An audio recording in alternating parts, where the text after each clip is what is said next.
tuning into the Liberty Report. Today it will be done by audio, and the co-host is Chris Rossini. Chris, welcome to the program. Great to be with you, Dr. Paul. Thank you. Okay, very good. You know, last week, Dalio, a very wealthy capitalist who made a lot of money in the financial markets, billionaire, wrote a long article that got a lot of attention, and he was making a point that a lot of people have made. There's something wrong with our capitalist system, and he asked the question: is the American dream lost? And there is no doubt that we've complained about our system very frequently. And he has proposed a solution which didn't really satisfy us, so to speak. But I think we were very interested in his concern because of the maldistribution. Everybody talks about it, and it has excited the socialists to talk about it and get a lot of attention, and even gain some congressional seat and saying, well, it's not fair, it's not fair.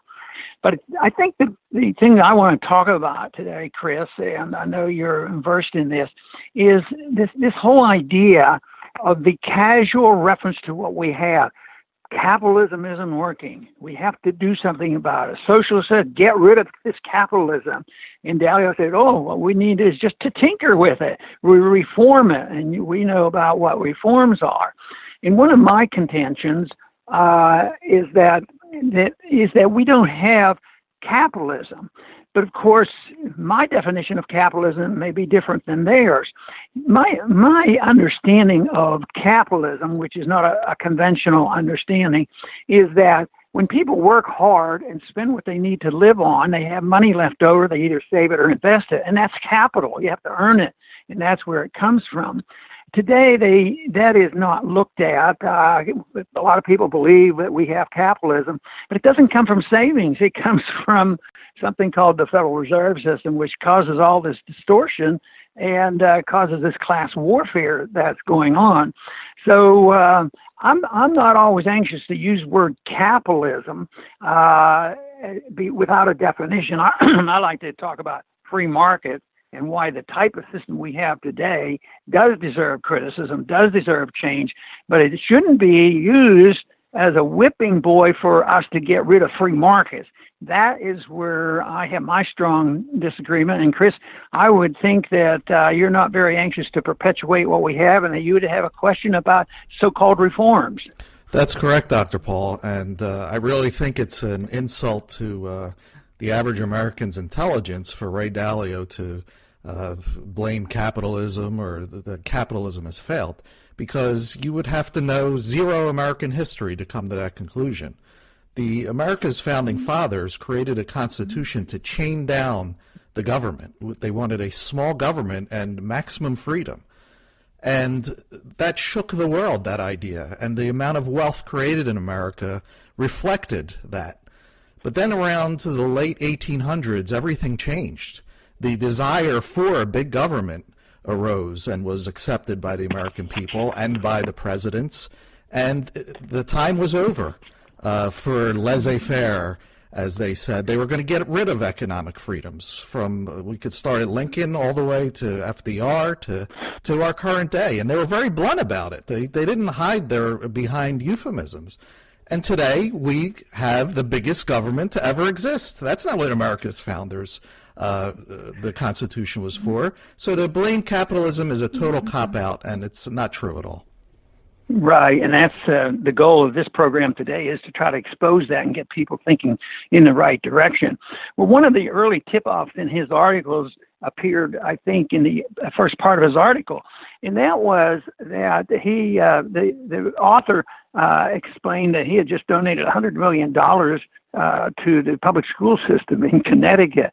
And I got to thinking, what is going on here? Here's a guy that makes all this money, and he thinks he needs to tinker it. I think he has a little guilt complex because he's made money off a system that wasn't a real free market. So I'm going to help on education. And I keep thinking, well, that is the last thing we need is to pump $100 million in this public school system and not change it. What if he donated 10% of that to private education where they're teaching real history and real economic policy and explain about monetary policy, it would be a better investment. Nevertheless, that tells you where he's coming from. The other thing that he talks about is, well, if I were president, he says, I would declare a national emergency, and that's all we need is another government national emergency to give more authority to the government to tinker and bring about these reforms. We do need, in a loose definition of reforms, we do need some reforms. My idea of a reform is giving us more freedom. And why don't we reform the whole system? Not just the so-called capitalism. Why don't we reform the whole system where the government feels compelled to follow the Constitution and have a society and an economic system that follows the Constitution and doing only the things that the Constitution authorizes. Yes, and you mentioned education. That was a big one, and again, that was around the same time, late 1800s, 1900s.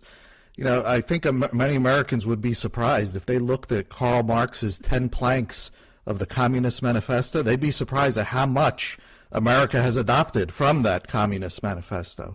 Now, we're not a totally socialist nation, even though we have a lot of socialist programs that were introduced. But the main idea that really took hold, not just here but around the world, is not to have government own outright, entitle all property, but to have private property in name only, where you put your name on the property and the government is going to tell you what you can use it for, how everything will be used. And the idea of a government plus business major corporation partnership, that idea is what took hold. That is not capitalism. That is, to be blunt, economic fascism. And to blame capitalism is a very big mistake. And, it has to be cleared up before people buy an even worse idea from this. Right. Your points are well taken. I keep thinking about the psychology of all this, why there's more than just Dalio coming up with very wealthy people and starting to announce that we have to be fairer. He comes out for maybe raising taxes would be a better way. He would like to see that there's a redistribution of opportunity. And I don't know exactly what he means because it sounds to me like it's an authoritarian redistribution. But, I think that the system that we do have does curtail some opportunities because I think the middle class and the poor suffer the most from our system. And one big issue there would be the monetary system. What we need is more freedom and more liberty, more personal responsibility. And that provides the opportunity, but the opportunity really has to come from the individual. The system, private property and contracts have to be available, and equal justice, under the law. These things are the fundamentals, the general welfare. That is what the founders refer to as the general welfare. If that is available to us, then I think the opportunity becomes more diverse. But some people, no matter how much freedom you have or government authoritarianism you have, it's not going to solve these problems because the system of perfect liberty is not flawless. There's going to be problems. But the one thing is when you resort to putting a couple aggressive politicians in charge of divvying up, all the largesse and all the benefits of government, that means you're relying on the people who are making mistakes. In a free society, people are going to make mistakes, but what really helps is people are responsible for what they do and they get rewarded for what they do. So if they're doing a good job, they're rewarded. But this whole idea that, yes, it's a mess and what we need is a national emergency, we need to redistribute and define what opportunity is all about, I don't think that is going to solve the problem. But, Chris, I'd like to talk a little bit now about how the Fed has contributed to this mess. Right. Well, the Fed is the heartbeat, I call it, of big government.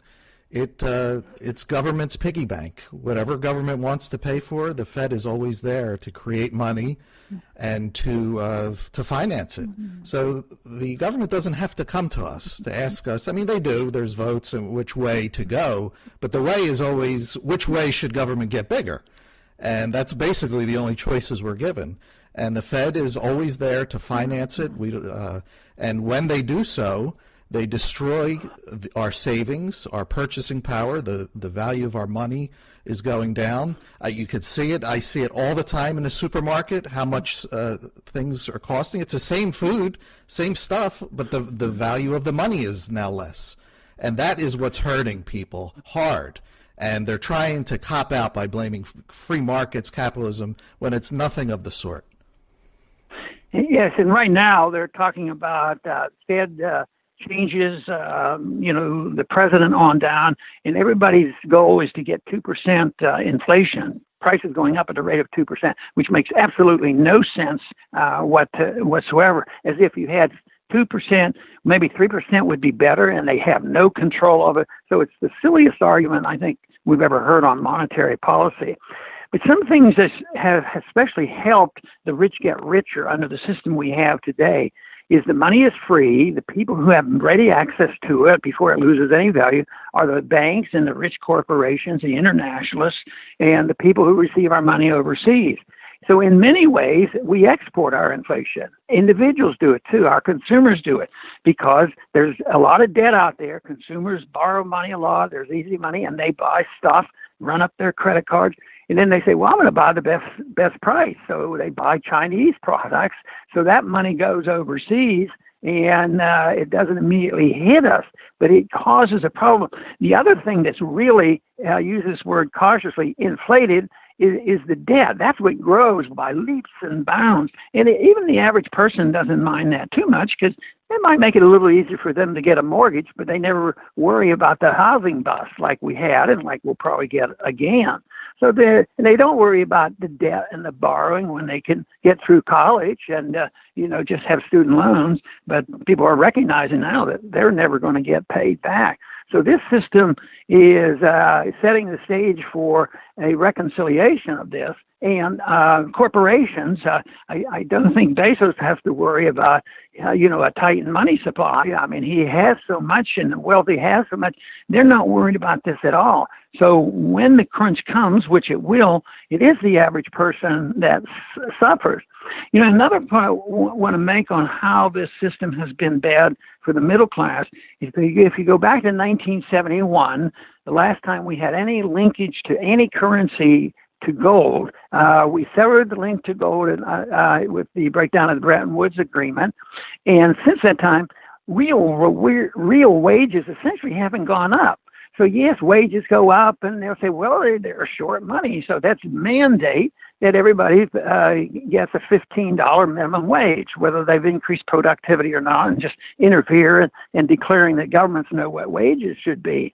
But if you just look at what's happened to the market, and one of the reasons that people are clamoring for change and reform, is real wages are way down. And what a lot of people have and what a lot of what's operating on here has been on debt.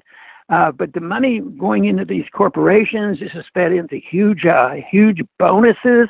There's a lot of buybacks. The stock market is a reflection, they think, of the economy, and there'll be, this will help everybody in the economy. And there's been a lot of mergers, and that's how the super wealthy keep getting richer and richer.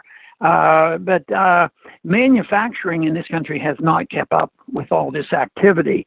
So the numbers are good. Superficial numbers on the economy are good right now, but that is not going to be permanent. It will change because this is a non-viable system.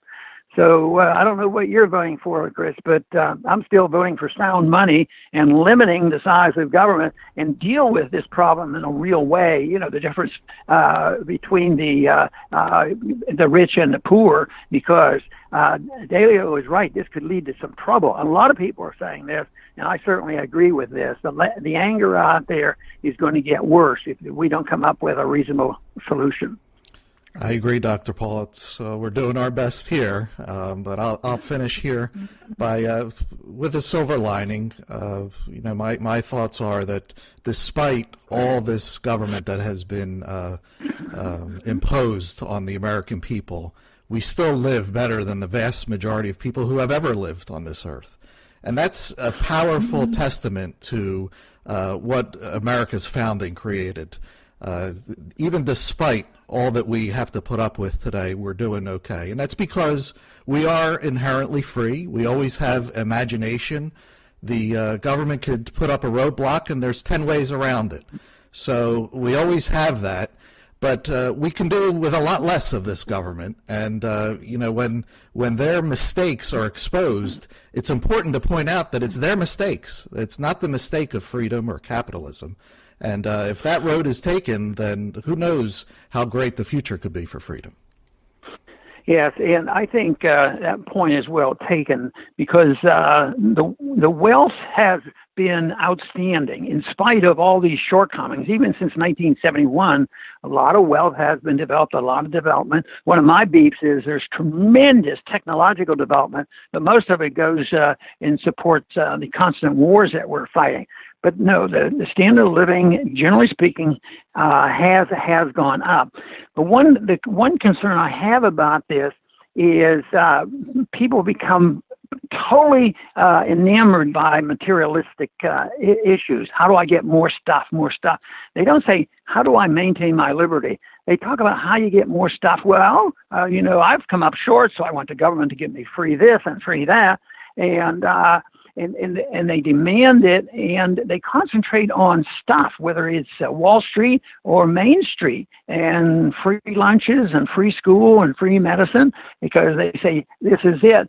And it's something that we've been able to get away with, because in a way, the great productivity of freedom almost has a two-edged sword. It's great the standard of living goes up, but it also makes people complacent about how did we get this wealth? What part of the economy has provided this wealth to everybody? Has it been because there's been a good bit of freedom still left in our country? Or is it because we have good managers of the economy, or because we have a super smart Federal Reserve? Well, that's the question that we have to settle. And when we do that and settle that, then we have to continue to offer up what freedom offers and what sound money offers. And quite frankly, I do think that there's an opportunity right now. There's a better understanding on economic policy than ever before, but we also have a bigger challenge than ever before with a less than friendly reception from the internet and certainly the mainstream media. But we'll continue along this road. And Chris, I want to thank you very much for being with us today on this report, and hopefully our viewers and listeners will be back with us shortly with the Ron Paul Liberty Report.